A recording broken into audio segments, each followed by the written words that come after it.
Let's get loaded on Lansdowne! Right.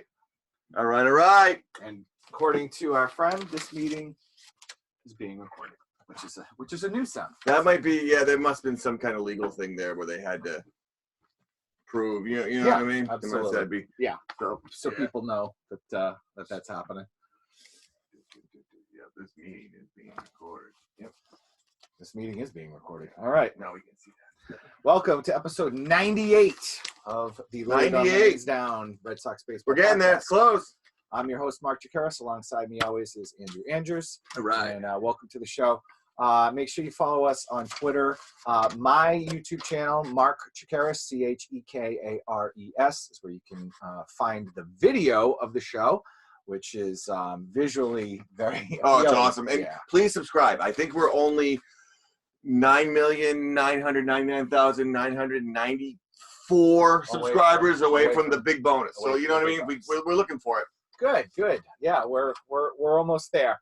So today we got we had a bunch to talk about, some Red Sox stuff, some unrelated stuff that has to do with baseball.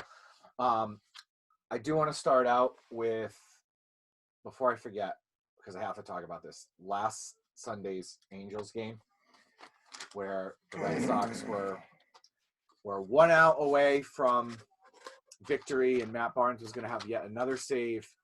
And felt like last year, didn't it? It was. It really had that feeling. I mean, that was.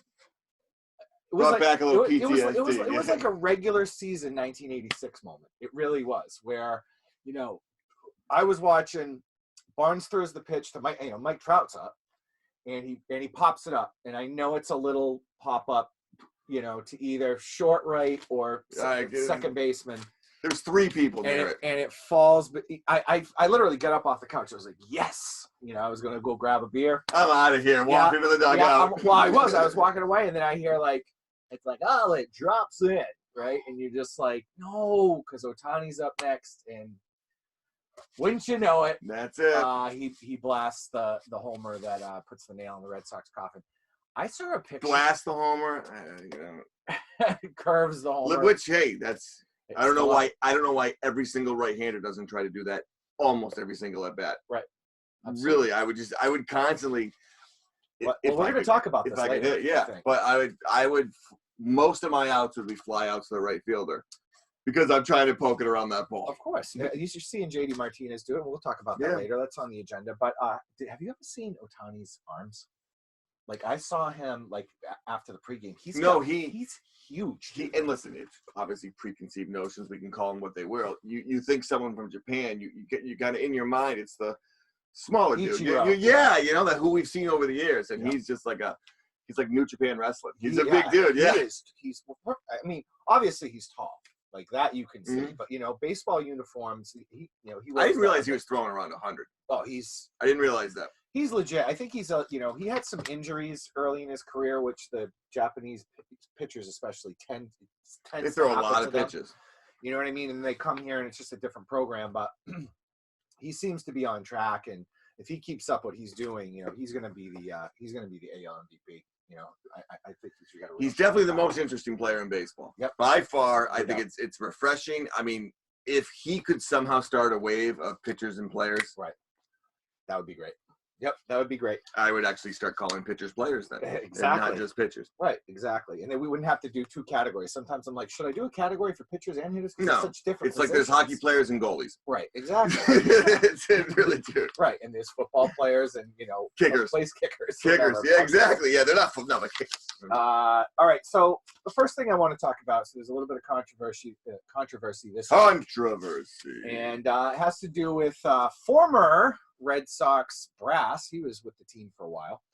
Tony LaRussa, special assistant to the general manager. Yeah, assistant. The traveling secretary. Yeah, assistant to the traveling secretary. No, but so. First of all, let's talk about the hair. It's a disaster. I mean, I get you're older, you're dyeing your hair, but it was white last year, right? It looked a lot grayer. Now that he's in the dugout, he's like this youthful jet black. Yeah. I mean, it's like high school production of Grease. You know what I mean? Like, and they just like, and the kid's hair is just John Travolta. And it's crazy black. So in case you haven't heard, so the White Sox were playing a game, and Yermin Mercedes was up. They were White Sox were ahead by quite a bit. White Sox best team in the American League right now, percentage wise. So a position player was pitching, and the count was 3-0, and Mercedes just unloaded on it, and he crushed a bomb. Can't tell a guy not to. Yeah, they were up 15-4. Maybe you take the pitch and then at least make it 3-1 because it's coming again. Right.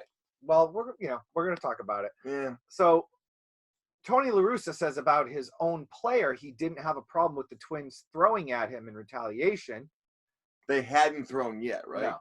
LaRussa is 76 years old, by the way. All right. So this was after the game, and they were playing the Twins the next day, Yeah. and he was saying, if they do throw at him, I wouldn't blame him. Right. Okay. So then he goes on to say, if he would have stopped there, I think he's okay. Keep going. This is the anti-Belichick mentality. Yep. Okay. Do you think you need more runs to win? You keep pushing, he said. If you think you have enough, respect the game and opposition. Sportsmanship. Okay. LaRussa added, if you're going to tell me that sportsmanship and respect to the game and respect for your opponent is not an important priority, then I can't disagree with you more. It became very clear that the players disagreed. Pitcher Lance Lynn made it clear after Tuesday's game, telling 670 the score, that there are no rules when a position player is pitching. And the more I play this game, the more those unwritten rules have gone away. Here's where it gets really testy. LaRussa's response, this is so douchey. Yeah. Have you heard this? You see, it even now, if it would have ended, yeah, I think they're okay. Because now, still, like, that's his player, right? Talking? That was him talking. No. That was Lance Lynn. Yeah. Okay, that's his player. Yeah. Okay. Now, if you could just be the adult here, because you're the coach, and go, hey, listen, let's not do this in the media. Let's talk about this, and right. you can handle it. You know what I mean? Nope. LaRussa says, go ahead. Lance has a locker. I have an office. I don't agree. Listen, I love the quote. Yeah. Love it. Yeah, I mean, he puts him in his place, but that's too old school for these guys on Twitter and everything else. So it appears these concerns, by the way, this is from the New York Post. It appears these concerns are playing out before our eyes as LaRussa appears to be on the verge of losing the clubhouse. Now, you have a team who's first place in the AL. Do you buy that? Do you think this is going to be something that affects the team? They're going to deal with it in-house. They're going to clean up the mess here? Because I think it's kind of messy. I mean, it has a very Bobby Valentine vibe. It's messy, but Bobby Valentine also lost almost 100 games that year. Right. So the team was doing poorly. Yeah, they suck. Yeah. So I think he can get it back. I think, man, he really could have squashed it even after Lynn's comment. If he just said, hey, listen. I disagree with you. Or he could even lie to him. Or just lie to him. Say, hey, listen, I was trying to get ahead of it so he didn't get hit tomorrow. Right. Or, I've been in the game a little bit longer than Lance, and maybe it's a generational thing. Coaches see it one way, players see it another way. Whatever. They could have been handled. I love the comment, man. Though I love it. He has a locker. I have an office. I just wish it was said. I wish it was said to someone who was like a lot like douchier than Lance Lynn. Yeah, he's never been an issue, right? Yeah, but it is what it is. All right. Could have been handled. Though, I'm going to err on the side of let the coaches say stuff because there's so many coaches who just won't, right. They won't say it in the media. And, sometimes something needs to be said. Cora says stuff sometimes. Yeah, he will. He's called out Erod before. He's called out Devers before. So, but why I like Bruce Cassidy, the Bruins. I like him so much because that's more for performance stuff. Yeah, fair. What I mean, so let me ask you a question. The unwritten rules of baseball. Are there any that? Do you agree with them? I think we've talked about this a little bit before in the past, but as the game starts to progress and as the game starts to change, yeah, I'm starting to drop a lot more of the ones. Honestly, I agree with you 100%. There's really one that I don't think that for me, I don't think will go away. Okay. There's one that I think just, and because I think it's, again, if you're winning by a lot, you know what I mean? And I don't think it really helps you that much. So I get the idea of swinging for a home run because there's some mathematical equation where every home run equals a decent amount of dollars. Right. You know, if you're way ahead and stealing second, like, fuck you. Yeah, and guess what? You're not getting hit. Whoever is standing in that box right there is getting hit. So that's the beauty of that one. That one you can answer immediately. You go like this. He steals. Crap. Boom. So it's that simple. The dugout for them to bring the armor over. Okay, so here's the thing. That's the only one I'm with. So. Listen to this. So that was one of two of my holdouts. Give me another one. Now, I don't even mind that one. I do mind it at the high school level and the lower levels and stuff like that. Oh, of course. But at the major league level, at this point in time, with the lack of action in the game, you need something. Make that catcher, throw it down there. Let's go. I don't care if you're up 15-4. All right. That's fair. Here's mine. Bunting when the guy has a no-hitter, but with a caveat. If it's a 1-0 game, and this guy has how many runs? It's 1-0. No, I'm saying I get what you're getting at. Yep. What's your limit for runs? Well, it has to be 2-0, 3-0. I'm gonna go because if it's 5-0 in the 8th, you can still get something done. Yeah, I'm gonna go 2 tops. Really? Yeah. At that point in time, you have to scout well, and if this is the type of guy who's gonna beat you with a bunt, you got to play for the bunt. And if he pops it over your head, that's it. Because ultimately, it's all about winning the game. I'll never forget. By that argument right there, though, Mark, 3-0, 8th inning. Yeah. And this is a guy who can get things going. I don't know, man. Yeah. I'm just saying, if it's 6-0, you know. Yeah, I think there's a number. Derek Lowe's no hitter. The Red Sox were up. I was at that game. They were up 10-0 in the 4th inning. There's definitely a number. You know what I mean? But I think it's closer to 10 than it is to 0. Yeah, I do. I think the number is 7 or 8. Yeah, I mean, I agree. I mean, let's say 5. Let's call it 5. I could be negotiated at 5. Yeah. But I just think that you're trying to win the game. I'll never forget. I was at a game way back in the day. This is when Carl Everett was still playing for the Red Sox. Mike Messina. Where's the proof? There's so many of them. Mike Messina. Curly-haired boyfriend. Yeah, he was a quote machine until he headbutted that umpire. They got him out of town. But so Mike Messina was pitching a no-hitter. I believe it was the bottom of the ninth. It might have been a perfect game. I'm not sure. And Carl and the Yankees. It was perfect game. Yeah, the Yankees were only winning 1-0, and we were in the middle. It was 2002. We were in the middle of a pennant race, and we didn't make the playoffs that year. By the way, we had 2 20-game winners, and we didn't make the playoffs. Anyway, so all these Red Sox fans around was like, "Oh, wouldn't it be amazing to see a perfect game?" I'm like, "No, if it was 6-0 right now, it would be amazing to see a perfect game." Yeah, it's 1-0. Right? But maybe it was 2-0, 1-0 to 2-0. Everett gets a base hit. I said, one swing of the bat, this game is tied up. Well, we win it. I forgot the score. But there's people who in the 9th inning, if it's a 2-run game, or in the 7th inning, if it's a 3-run game, and someone bunts, they think that's bullshit. And I think you can try to win a game. Hey, look, here's the deal. Bunting is within the rules of the game. Yeah. I'm sorry, you're allowed to bunt. No, and again, unwritten rules are almost for me completely take place when games are out of hand. Right, exactly. So if a game's close, I'll tell you, I really don't think there's any unwritten rules. By the way, if you get that pissed off at these unwritten rules being broken, make it a real rule. You can't bunt when the guy has a no-hitter. Just make it a rule if it pisses you off that much. And honestly, dude, you're really paying attention way too much if like unwritten rules are making you mad. Yes. You know, like this is true. It's baseball. Kind of relax and just doze in and off on the couch and hang out. You know, it's like, what are you doing? Absolutely. All right. So that was the Tony LaRussa thing. So no hitters. No hitters. There was another no hitter. It was the sixth one. It was Corey Kluber for the New York Yankees, who, as we discussed in our text thread, was throwing about 91 miles an hour. Yeah. He was not overpowering anyone. Now, look, Kluber's not a bad pitcher. No, he was an awesome pitcher way back in the day. He's literally lost his 4 fastball. years ago. But, way back in the day. And there's kind of an uproar. People are saying this is Manfred ruining baseball even more. There shouldn't be this many no-hitters. It's making the no-hitter less special. I agree.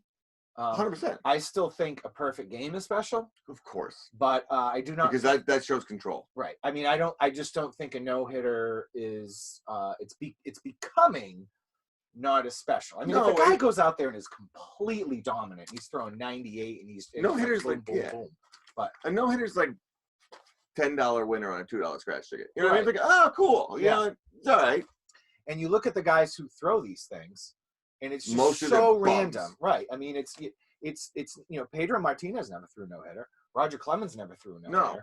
I'd give you a list of like bums who threw no-hitters, but they're bums, and I really don't know who they are. Right.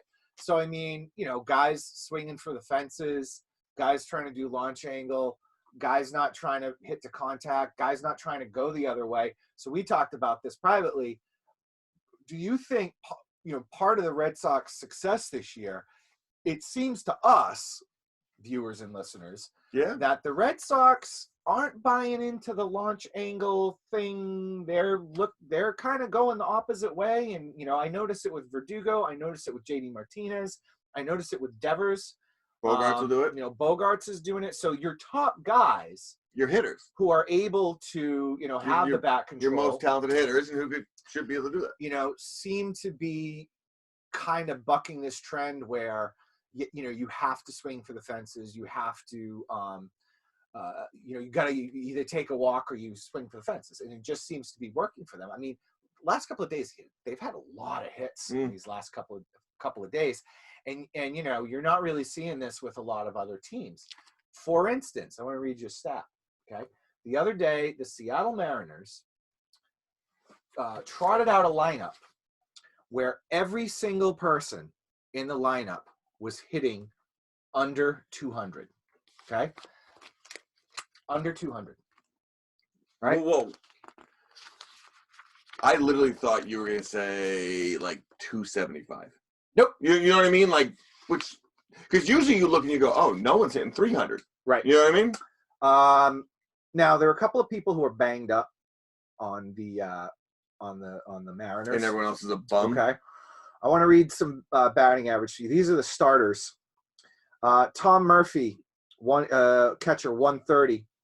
Evan White's on the DL. He's hitting 144. Dylan Moore's on the DL, 168. J.P. Crawford is their best hitter. He's hitting 247. I think I know him. Kyle Seager, 224. Bob's kid? Yeah, Bob Seager's kid, like a rock. Sam Haggerty, he's the left fielder. He's hitting 185. I think he grew up down the street from me. Lewis and Mitch Hannigan, Kyle Lewis and Mitch Hannigan are hitting over 200, 236, 256. Ooh, well, they're the cream of the crop. You're the top of the Delta House. Ty Francis is on the 10-day DL, so he wasn't playing. He's hitting 229. Oh, they're missing that bad. Now, here are their subs. I'm not going to read their names. Those aren't their subs. Okay? Those aren't their subs. Here are their subs. 178, 157, 139, 179, 100, 182, 250, and Jack Mayfield coming in with goose egg, goose egg, goose egg. Jack's mom probably called the coach the other day to ask why he's not playing enough. Their team batting average 4 is 199. Obviously, they are last in the American League. Weren't people like saying they're going to be sneaky good or something like that? Yeah, they started hot. When we played them, they were hot. All right. They are 15th in hits in the American League. They are 15th in batting average. They are 15th in OBP. They are 14th. Whoa, stop. They're 15th in batting average? Yeah, in the American League. So I'm sorry. I thought you said baseball. No, I was no. What? No. I got you. They're last. This only gives me American League stats. Thank you.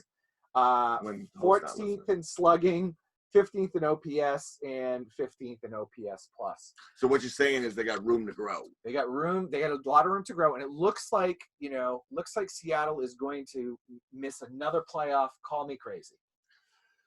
No, seriously, that's embarrassing. No, they're a team, and they've never been able to figure it out. I wouldn't blame the fans for eventually starting to bail because you can only do so much. And just to get back to what we talked about the no hitters, though, it's definitely you hear people talk, oh, the pitchers are too good, or because the pitchers are throwing faster than they've ever thrown before, right? But their control is worse than it ever Which been. you saw with Kevin Pollard. So they should be So they should be walking more people, and they should be. But it's an indictment on that. The idea of what you said, the launch angle, and it's you go up there, 3 mad cuts, see what happens, home run or strikeout, go sit back down. And but to the point of the Red Sox, it really it seems impossible that they're the team that isn't worried about that the most, right? Considering There's Chaim Bloom, considering like Karma. Yeah. So sports nerds. But and all evidence should say that the Boston Red Sox are a team that's worries about launch angle and things like that. But my eyes tell me no way. Yeah, my eyes tell me that too. Because I watched the Red Sox. They change their approach depending on the count, which you just don't see in baseball anymore. You see, dude, literally 3 that little league kid. I take mad cuts. Yeah. 3 mad. The big fat kid there. Yeah, that's what it is. 3 mad cuts. Yep. Go sit down. Yeah, and I mean. Maybe that's an Alex Cora thing. Maybe they went in after failing miserably for 2 seasons. Maybe they said, "Hey, look, this is how everyone else is doing it. We're going to do it. We're going to try it a little bit of a different way." And I'm guessing, obviously. I think it's a Rodrigo thing. Yeah, and I've learned his name. Because this is part of it. Hidalgo. No, Hidalgo. He's actually. If you think about these interviews and stuff, for him, it actually goes back to before last year when they got him. Mm-hmm. They asked him about this, and he was like, "Yeah, I know, but I don't really do advanced stats, hits and stuff." So I think it seems crazy, but somehow maybe just his ideas have gotten into the heads of other people. Like, let's just keep moving around the bases. Yep. Get hits. Right. Well, that's the thing. Move around the bases. 4 hits. Is it right? It doesn't matter if they're crappy singles. Right. 4 hits, a walk, and a double. You're in business. By the way, the other thing about that, I wanted to just follow up on that Kevin Pollard thing. So, for those of you who don't know, Kevin Pollard got hit in the face the other day by a hard throwing righty from the Atlanta Braves, I believe. Yeah, it was the Braves. I would have been pissed if they didn't call it a strike. I thought that was bullshit. He clearly was squared away. Yep. It should have been a strike. He probably should have been called out for delaying the game, but whatever. So Pollard plays for the Mets, but he had a cup of coffee with the Red Sox last year. He was actually one of my favorite players last year in that shit bag season. But sure. But Pollard, Alex Cora had kind of mentioned this. He says, part of the problem with this is they're rushing these kids up that are throwing this hard, but they haven't taught them how to pitch. I've heard people talking about this a lot. Yeah. Right? So that's another problem here is that you have batters coming up and just taking mad cuts. You have guys throwing 100 miles an hour. They don't know where the ball's going to go. As hard as they can, every single pitch, hit the ball. You know what I mean? Yeah, exactly. They really, really, and it's dangerous. I mean, it's getting dangerous. I mean, at this point, he definitely, and he's a badass. Like I guess he went into the locker room the next day or the clubhouse the next day, and he's all black and blue. He's all black and blue, but he walked into the manager. Yeah, he did. He asked the manager. He's like, "Am I in the lineup today?" Meanwhile, his eyes are like even swollen shut. Even ceremonial, I like it. Yeah, but they had to bring out the lineup card. Played. Yeah, of course. Yeah. It sounds so stupid for me to say this. I feel like I'm like a mother, but someone's gonna die. Yeah. Well, then the pitcher was very upset. He thought he killed him. I mean, yeah, no, he looked. Pilar's on all fours, and there's dripping. Blood pouring. And the face bleeds a lot, so yeah. it really, especially the nose. Nose for it just bleeds. Yeah. But someone's gonna get killed. Yeah, I mean maybe like real brain damage. Yeah, like it happened to Giancarlo Stanton a while ago, and it's always gruesome to to see that. Like the guy they got to bring out for the All-Star game in a wheelchair the next year because he's just because he's getting hit in the head. We don't need it. Baseball does not need that's bad. We can start putting face masks on them. I mean, come on. Yep. All right. Well, pretty good week for the Red Sox, but we got it's time for my favorite segment of the show, Ride the Pine or Sparkling Wine. So oh my we're gonna go with Ride the Pine first. Who do you got? Oh, we're going down. All right. Which one do I want to start with? Yeah, let's start easy. It's not easy because I can't say his name. Sawamura. Yeah, Sawamura. Did I get it? Sawamura. Yep. Nice. That's the last thing I'm going to say good about him. Yep. He blows. Yeah. 17 innings, 17 hits. So it's like, extra innings in the fifth. Right. In the seventh. You know what I mean? It's start with somebody on base. It's almost guaranteed. Talk about somebody who just but for him though, it's almost, just throws as hard as they can, doesn't know where it's going. Yep. That's true, but it's like 95. Right. Like if you're going to be that out of control, throwing as hard as you can, you got to kind of touch 100. Let's go. And I think we've talked about him before. We both kind of like he's got kind of fiery. No, I want him to be good. I want him to be good. He's got a weird kind of fired up Asian thing going on, and I want him to be good. And it's just not happening.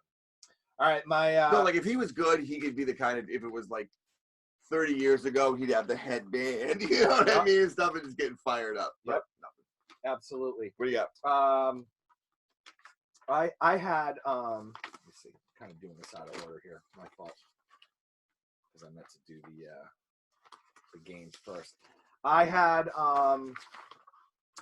you have so many pieces of paper. So many pieces of paper. I had the Red. I gotta stop doing this, by the way. I mean, inside, I gotta stop looking at the camera going. I do it nonstop. If anyone sees it, I realize it's happening. I'm gonna work on it. This is kind of new for us. I'm gonna go with Franchi Cordero first. Still in the team? Yeah, he's not gonna be for long, I don't think. The Red Sox, I guess, stinks. They're gonna be calling up. They're gonna be calling up a guy called Danny Santana, who they got from the Texas Rangers. That's word on the street.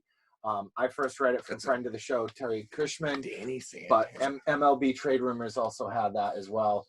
And I think Cushman says it's going to be Austin Bryce. I mean, Santana is a position player, so I think Franchi's going down. He's hitting 214 right now. In the past week, can't just designate him for assignment. It's like what is bringing him down to? It's bad. He's really not good though. It's not like he had these great numbers somewhere else and where he's. All three of his hits are doubles. Yeah. You know what I mean? He had a bunch of home runs with nothing else 1 year of his career, and it's kind of where they went with him. Yeah, I mean, he needs more time. He needs more at bats in the minors. He's not ready for the bigs right now. He needs time on the team.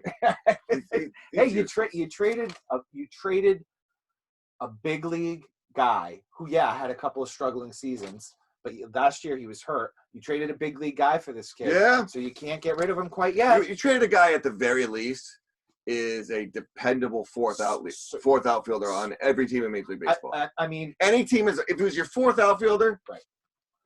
Any team would be happy. Who would you? I mean, I haven't. And he's playing pretty well right now. Yeah, I haven't checked the stats lately, but just a couple of weeks ago he was playing great. I mean, who would you rather have in that?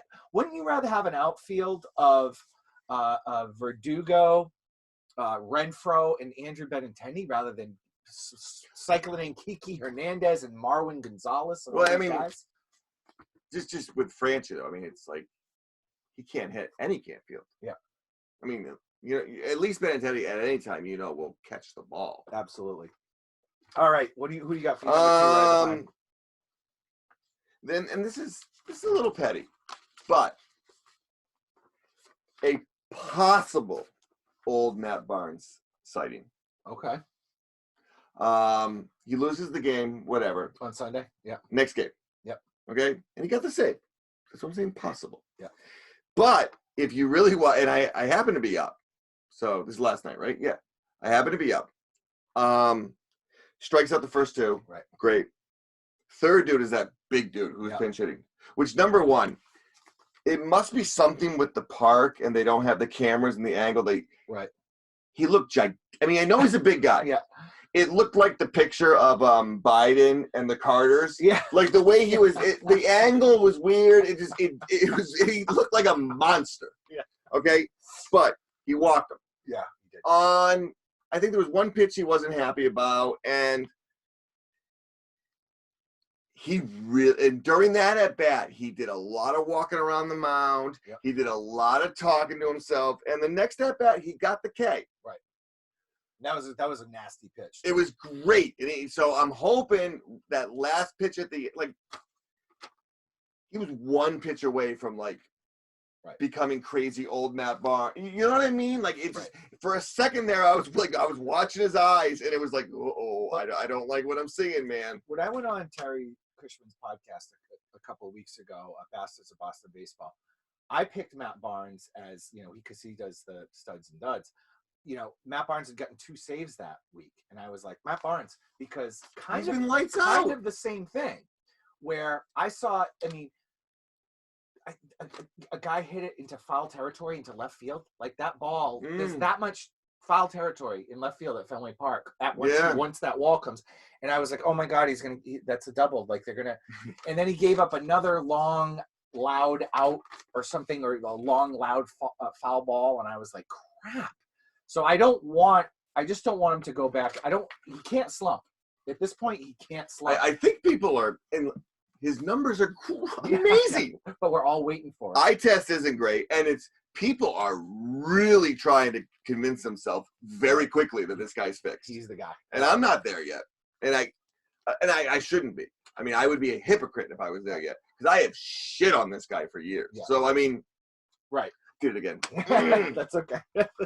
All right, so my guy is Marwyn Gonzalez. This is still in the team. This is abysmal. I mean, you got to do something about this guy. Since May 15th, all right, he is hitting .059. He has 1 hit. That's worse than the Seattle Mariners. He's 1 for 17. He struck out 5 times. I mean, he's got to get his act together. They're not really paying him money. But you know what? Pay Schmay. You got to get better players on the field. Yeah. You know what I mean? All right, who you got? More of a category. Okay. And specifically 2. Do we have the same thing? Left-handed relievers. Oh, damn it, no. But I like it. Go. Okay. Darwinian. Oh my. He's terrible.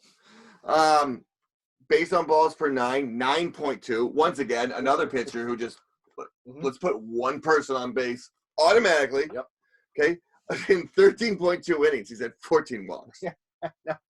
You can't. Last night. Walking inning. Was it last night or 2 nights ago? It was last night. Wasn't even close. Yeah. And then Josh Taylor. Yeah, he's bad. What a bum. That guy looks like he just rolled. I mean, it looks like he rolled out of bed, smoked a Marlboro, drank a Bloody Mary, and is like, oh, shit, I gotta get to Fenway. He's like the dude who hangs out with David Wells, who thinks he can also be a major league pitcher. Right. But he's not nowhere near as good as David Wells. But they're both living the same life, it seems like. They're roommates. Guys that are roommates. They're roommates. They're both making $1 billion, but they're roommates in some shitty apartment in Brighton. Yeah. He's just like roll. He's like taking his scooter to the park. He's all hung over. He does throw strikes, kind of. Unfortunately, they got the ballpark. 14.2 innings, 19 hits. Yeah. Hits per 9 innings for him, 11.7. I thought we wanted more hits, so. Just not from our pitchers. You know what I mean? So they left-handed, and that's going to be an issue because I know with the 3-batter rule, isn't as much an issue, I don't think. Right. But there's a time still, especially playoff-wise, towards playoff-wise, where you need to get a left-handed hitter out. Right. Yeah, of course. Yeah. And you get if you right now, they do not have that guy. No. Be interesting to see. I don't know. Right now, it's Matt Barnes, and you go with him. Yeah. I mean, he's the only one who can get anyone out. All right. So mine is a category as well. It's the air quotes top of the rotation. The top of your rotation. Have a couple tough games. The top of your rotation this year was supposed to be Eduardo Rodriguez, Nathan Eovaldi, right? Yep. Probably Garrett Richards, Nick Pivetta, and Martin Perez is your number 5. No, Garrett Richards is definitely your third. Yep. Okay. I guess before the year wise, money wise, I would say. I'm talking about our top 2 guys. Guys have been on the team for a while. Eduardo Rodriguez, who started off on fire. I mean, Nathan Eovaldi. Call it what it is. Yep, and both guys. I worry about Erod. He doesn't look good. So in his last, I think this is last 2 starts, 11 innings pitched. He's 0-2. Was it 18 hits and 11 innings pitched? Again, 9 earned runs. Hits. 9 earned runs.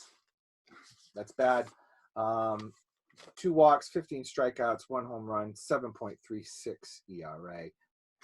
Batting average against 367. Really? You cannot. That's a lot of hits. You cannot have that. Nope. And Nate the Great. I think he's been worse. Yeah, I do. If you take the whole season, I think he's been more inconsistent. He's right now. This is his last 3 starts. He is 1-2. He's pitched 15 innings, 15 hits, given up 11 earned runs, 4 walks, 15 strikeouts. He's always good for strikeouts. It's kind of like strikeout or it's bad. No home runs, but 6.46 ERA. So as they say, that is. And I think, and they've really gotten a lot of help those games too. Right. They Erod. There was something the last 3 years he's gotten 7 runs a game on average or something like that. Yep. Like crazy. I never thought it would be that high. And it seems like, and with the Red Sox, really, when you watch them, it's those, if the bottom half of the lineup hits, right, they're going to win the game. Right, exactly. And they really, you saw that last night. Yeah, no doubt. And we're going to talk about last night's game in a minute. All right, so who do you got for Spark of the Mind? Oh! It's not going to go away now. When I made that up, I said, what can we do different? Like, what's different than 3 up, 3 down, different than studs and duds? What can we do? And I knew you were going to hate that, so that's why I did. That's why I appreciate it. I appreciate that. I have no data to back this up. I keep saying I'm going to start to kind of write it down every time I see this, so I have data to back this up. Never do. And I won't. Mm-hmm. But at least you're honest. So far from what I've seen this year, the umpires have been very kind to the Boston Red Sox. I agree. I think both ways, especially hitters, have hitters. I'd say more. I don't know if it's more. I see it both ways. Yeah. Pitches that should be strikes that aren't, and the other way around. It seems like the umpires have been good to the Boston Red Sox so Cora far. Behind it? I don't know. I'll take it. You know? Yeah. No, I agree. I mean, I think the umpires this year are violently inconsistent. Yeah. I think they're terrible. Angel Hernandez, I was talking to our buddy Mike told me today. I was just about to bring him up. You know, they actually do the StatCast thing after the game. He has an 84% success rate. Yeah. That's atrocious. It should be like 96, 98. But someone was saying too, and I forget, I don't know if it was during one of the no-hitters, and it was from Barstool, and I just kind of glanced through it, but someone said he inexplicably had a great game, like, the other day. Like, they were like, all of a sudden, he somehow got the calls right. He figured out how it works. Yeah, so, I mean. But it seems like the Red Sox have been, and that actually, it's a good thing, but that can really worries me. Right, because if it goes the other way. These things seem to even out by the time the season's over. So I would really like to get that over with soon, as opposed to September. Yeah, you know? Exactly. All right, so I went with Rafi Devers. You can't miss there. Yeah, I mean, he's hitting, his last couple of games. This kind of got cut off here. Last 5 games, he's hitting .316, 2 homers, 4 RBIs. He's been intentionally walked once, base on ball, double, 6 hits. He's tearing it up. No, he's playing really well. And still having problems, and he booted one yesterday. Yeah, but I'll take it because of his bat. I mean, if he's really hitting, you deal with it. And his demeanor at the plate is better. And it goes back, like what I said about Barnes. And I've said this about Devers a lot, too. Yeah, like when things are not going well for him, he talks to himself a lot. And maybe he gets embarrassed when he misses. You know what I mean? Like he feels, and it's not true, that he's looking stupid if he misses a pitch or something like that. Right. So he tries to do the talk thing to you shit on yourself. Too. Right. So, but he's really playing well. He's really hitting well, man. Yep. Very much so, and like we said, he's going the opposite way. He's a legitimate hitter in Major League Baseball. I mean, I'll take him any day of the week. And people like Devers can't play third. We got to get Brock Holt back here. Get Brock Holt, make Devers the DH, and get Brock Holt back here. Stop with Brock Holt. I'd be okay with Devers being the first baseman. I would too. I would like to see that. All right, what do you got? Michael Chavis. Yeah, I like that choice. Now. I love this stat. WPA, win probability added for offensive players. So what's the chances of your team winning, right? I saw this. Michael Chavis, you got to give him some credit now. It's that moment in jeopardy when you finally get out of the red, right? 2019, he was a negative 0.1. Yep. 2020, he was a negative 1.7. So him being in, they lose. Okay. He's finally back in the black, buddy. Plus 0.1. Nice. Congratulations, Michael Chavis. Good for you, buddy. He was on my list. I had about 5 guys that I was going to go. All joking aside, it's surprise. I thought he was. I think he was dead in the water. That play that Xander Bogaerts made yesterday, I believe it was yesterday's game, when he dove to turn the double play and flipped it with his glove. Chavis's footwork around the bag. No, he handled it well. And his throw, he just spun and he fired that ball because he made that look not as close as it actually, I don't know. It was a good play. Fired a rocket over there. So I think that, if there's a second baseman there who's a little bit of a weaker arm, but, he fired it in there. Speaking of Xander Bogaerts, he's my next guy. Same thing. Last 5 games, 333, homer, 3 RBI, 1 double, 6 hits. Slowly becoming the leader of this. You and me. That's not me. My phone's in my car. Take care of that, will you? Seriously. But I think he's the unequivocal leader of the team. Remy report. Remy report. All the comments. Give him the C. I don't want not on the jersey. It looks dumb. That's not a baseball thing. No. Stop. All right, last guy. Actually, not a guy. All right. A situation, a sign of things getting better. The world getting better. This is beyond baseball. Okay, good. This is affecting. Well, this is what our podcast is. This is affecting the very beings that we are. The idea that we're coming out of this cloud.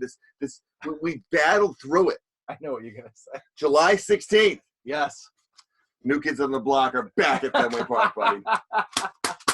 All right. I thought you were going to say the world is back to normal. I thought you were going to say the aliens were coming down because that's the newest thing that everyone's getting fired up about is the aliens. So, New Kids, NKOTB. Huh? Yep. It is a scheduled point. They're back. They were going to go last year, but that means we're coming out of this. We're coming out of it. Did I tell you about my? I will not be there because it's because of the black and gives a fuck. But they'll be there. Yeah. The ladies will be there. I tell you about my concert conundrum. What happened to me? So, last summer I had tickets to go see Aerosmith at Fenway with my daughter. Yep. She's a huge Aerosmith fan. And it got postponed again. Yeah. And then I had tickets to see the Black Crowes Shake Your Money Maker 30th anniversary tour or whatever it was. And of course that got moved. So that got moved to July this year. Okay. But because things are still up in the air, I think they you know, they kind of maneuvered things before Baker made the announcement. So, because Baker made the announcement on Monday that, what was it, May 29th, everything's back to normal. And like, you know, the next day, the Black Crows came out, we just moved the show. Okay. It's the day after the Aerosmith show, and it's during the week. And we have to be at work. So it's instead of being in July, it's going to be, I have to go on Tuesday. Now, this is a good problem. I'm not complaining, all right?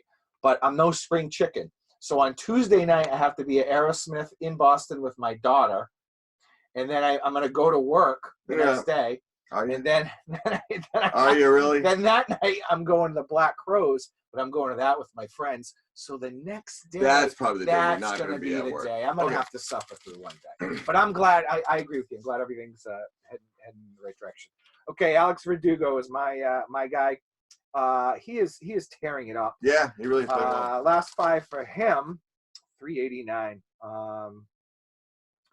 He's got 4 RBIs, 2 homers, a double. I really like him as a player. I'm growing to love him. I know. I am way more impressed with him than I thought I would be, especially who he is trying to replace. He'll never be that, but he's as close as you can get, I think, right now. Look, here's the thing.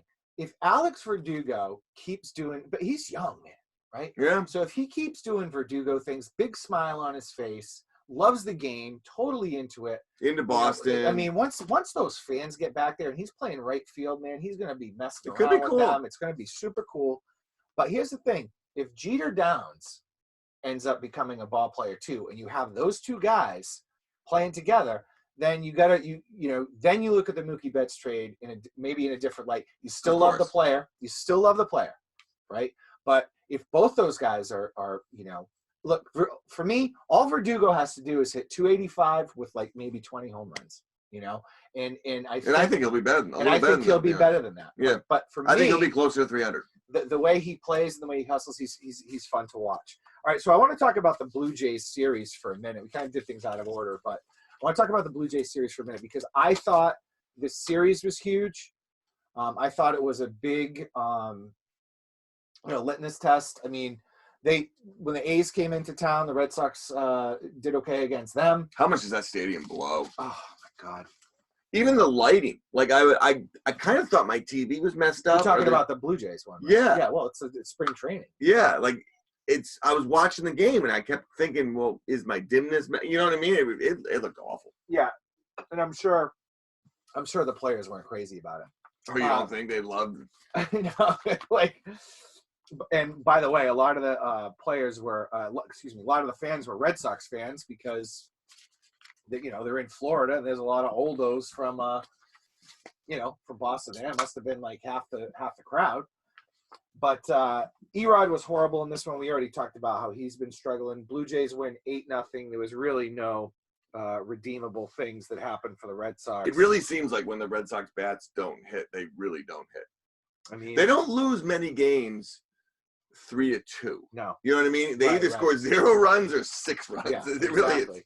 So there was only 5 hits in that one for the Red Sox. So that was a stinker. Erod gives up 5 earned runs. That game stopped. All right. Next game, Red Sox win 7-3. Kike Hernandez, who's back, by the way, he was injured. He's playing pretty well. He was almost on my came back, kind of fired up too. He was almost on my sparkling wine list. Kike Hernandez, Verdugo, Xander, and Devers all had multi-hit games.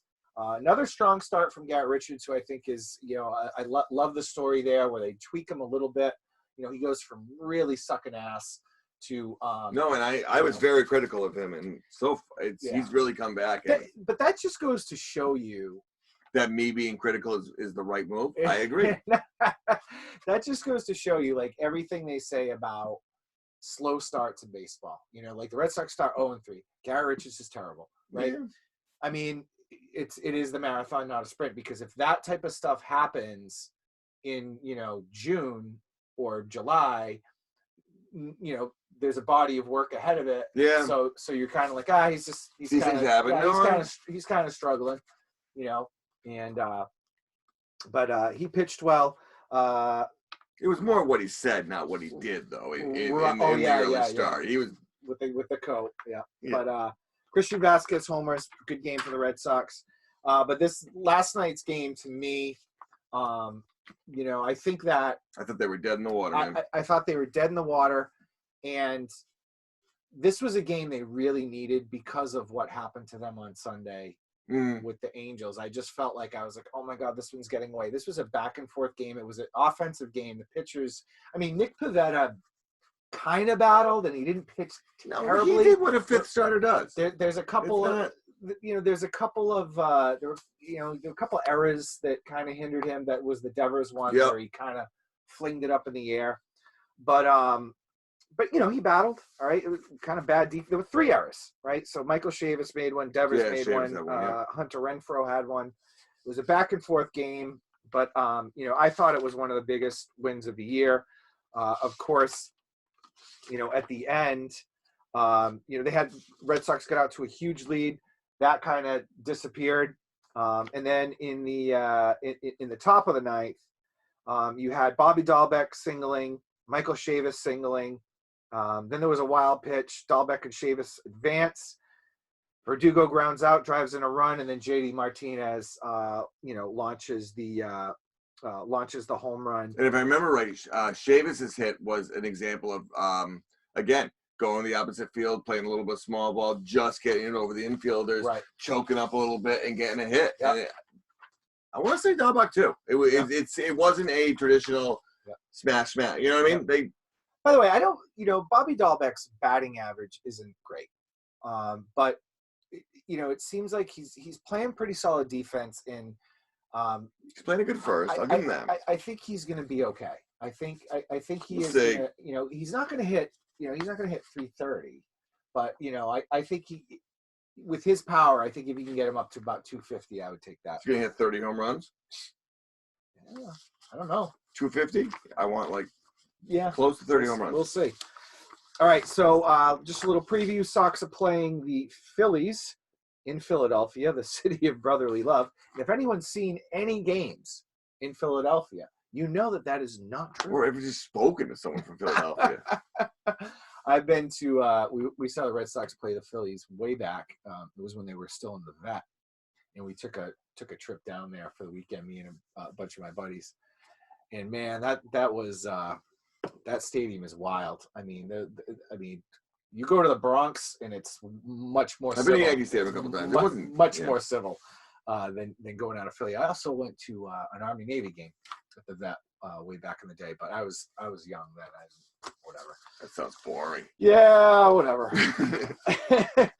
I have a story for you off air that I could tell you how it was an okay trip. Yeah. All right.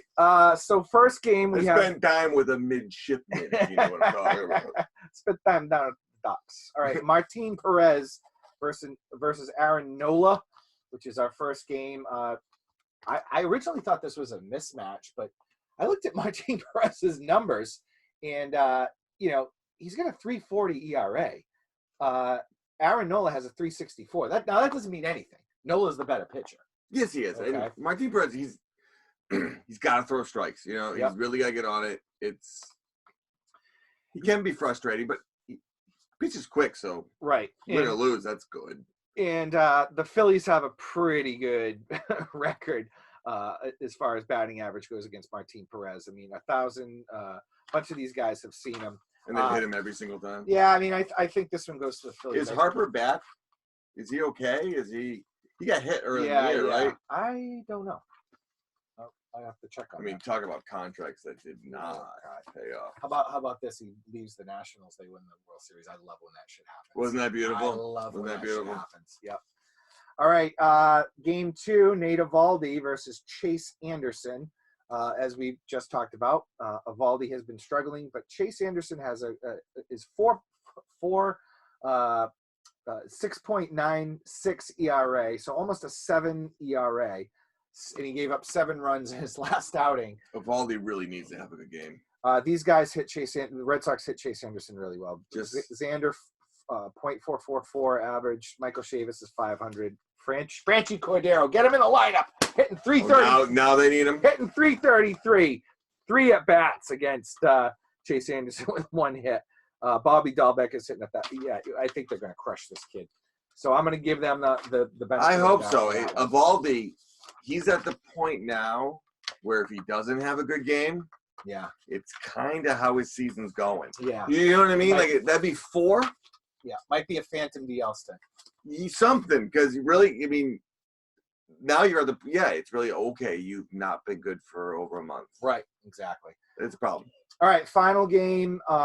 Eduardo is on Sunday. Eduardo Rodriguez against Zach Wheeler. This, on paper, this is a pitcher's duel, but Eduardo Rodriguez has been struggling. Zach Wheeler has not. He's got a sub-3 ERA. Really? You know, I think that, you know, there's not a lot of, I'm looking at the, you know, batting averages for and against here, but these guys haven't really seen each other too much. So, I don't know. I think the Red Sox really have to. Are the Phillies leading the East? They are third. They're always down in third, huh? Oh, no, they're in second, but they're at 500. So, you know, not great. Not a great division. I mean, the Red Sox need to bring the lumber to this series. If the Red Sox bring the lumber, they're going to. I think they have a chance to sweep, but you know, on paper, the pitching matchups are for the Phillies. So the pitchers. This is hot take. The pitchers have to pitch well, and the Red Sox have to bring the bats. Score more runs than the other team. Score more runs than the other team. And the pitchers have to limit the scoring from the Phillies, and then I think the Red Sox can win these games. Really? Yeah. You know, I hate the Phillies uniforms. Really? The red pinstripe? Yeah. I think it sucks. I think it looks dumb. I don't know why. I'm not an anti-pinstripe guy. Yeah. I mean, and I do like they do the aqua blue kind of thing, the powder blue, which I like that old school with the maroon and powder blue. Yeah. That was what we grew up with. Now, Major League Baseball in general, a little too much powder blue this like, and it's really showing up a lot. Yeah, it is. And I like the powder blue uniforms, but I don't like it on everyone. Yeah. I like when the Rangers wear it because I hate the Rangers uniforms. By the way, the Phillies P. Yeah.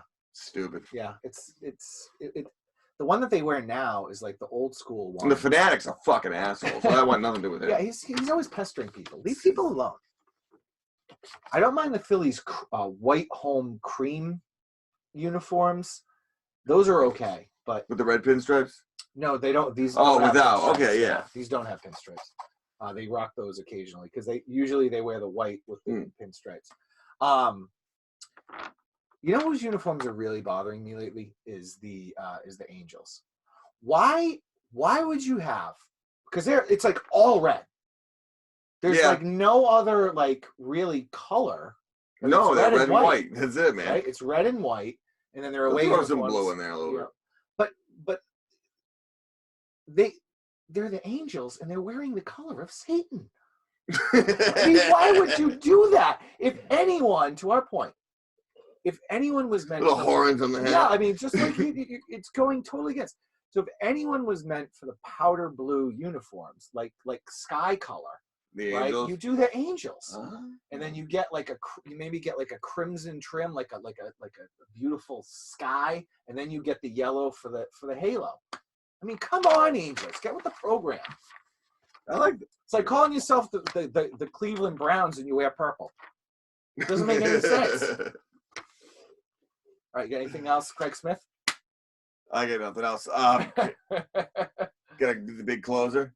Tonight, Bruins. Yeah. I think it's an important game in the series. I think they got a little outplayed. Yep. In Game 3, but they still win. Yeah. And man, 3-1, 2-2 was a big difference. Absolutely. And it just seems like I don't think these Capitals are a mentally strong team. Right. I think they're very good. Yeah.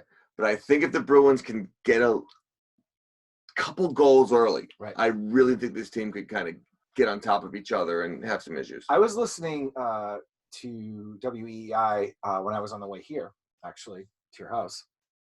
And Fitzy, he was filling in for Fourier, said Does he introduce himself as Fitzy? Yeah, I don't. Is it the Fitzy that does the skits? It can't be the same. I don't listen to EI at all. I have no idea who these people are. Yeah, no. He's Fitzy is this dude that like does accents and shit. Like if you met him, would he say, "Hey, I'm Fitzy"? I hope not. Hey, I'm Fitzy. This is my buddy Sully. My buddy Murph. Yeah, Skippy. Murph. He said he was talking to a reporter from Washington, and the intel there was that the Capitals have mental laziness lapse, which you saw clearly the other night, right?